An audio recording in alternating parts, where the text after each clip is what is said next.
In more advanced situations, you might need more information than the auth object or the incoming resource or existing resource. You may need to read a document or even multiple documents somewhere else in the database. An example might be a feature where users can be banned for not following the community guidelines. When they're banned, you add their user ID to a collection called banned users. Then you enforce a rule that makes sure that that user is not banned. But by default, that banned document is not going to be available on a request to, say, the to-dos collection. What we'll implement now are rules for create and delete.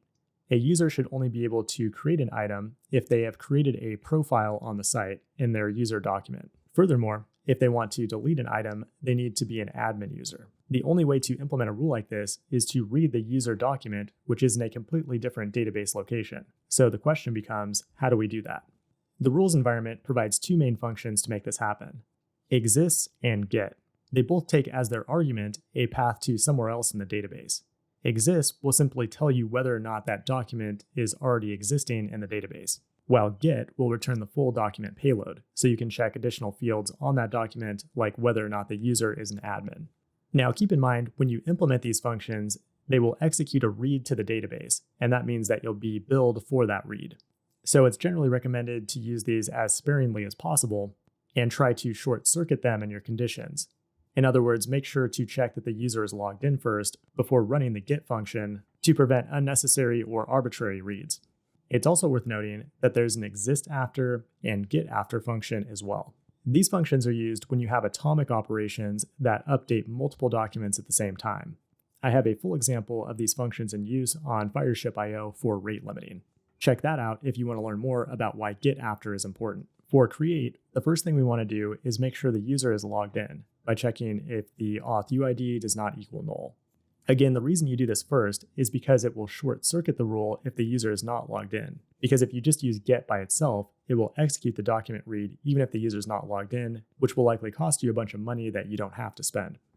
Then we use logical and, followed by exists, and the full path to the document that we want to read in the database.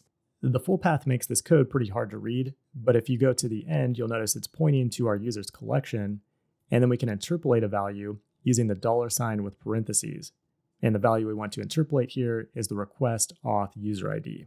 Firestore will attempt to read this document. If it exists, it returns true.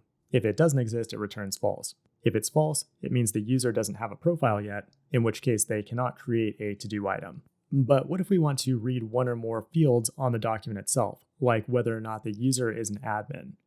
We can do that by using the get function. It will return the entire document data, and then we can analyze it further in our rules.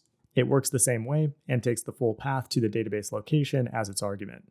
Once we get the document, we can then call data, followed by admin, the property that we want to read, and we'll see whether or not it equals true. And that's all there is to it. But the one thing I really dislike about this code is that the path really makes the code hard to read. Whenever I have a rule that uses get or exists, even if there's no duplication going on, I almost always still extract it to a function. It just makes the code so much easier to understand when you come back to it after 6 months of not thinking about it. As you can see here, I'm refactoring my code into functions, and I'm also adding an isLoggedIn function like we did in the previous examples. And now we can fit everything into a single line, and now it's much easier to understand what we're trying to achieve with our code. Of course, this is completely optional, but personally I feel like I would go insane without functions. At this point, I think we've covered enough to start looking at some real-world examples.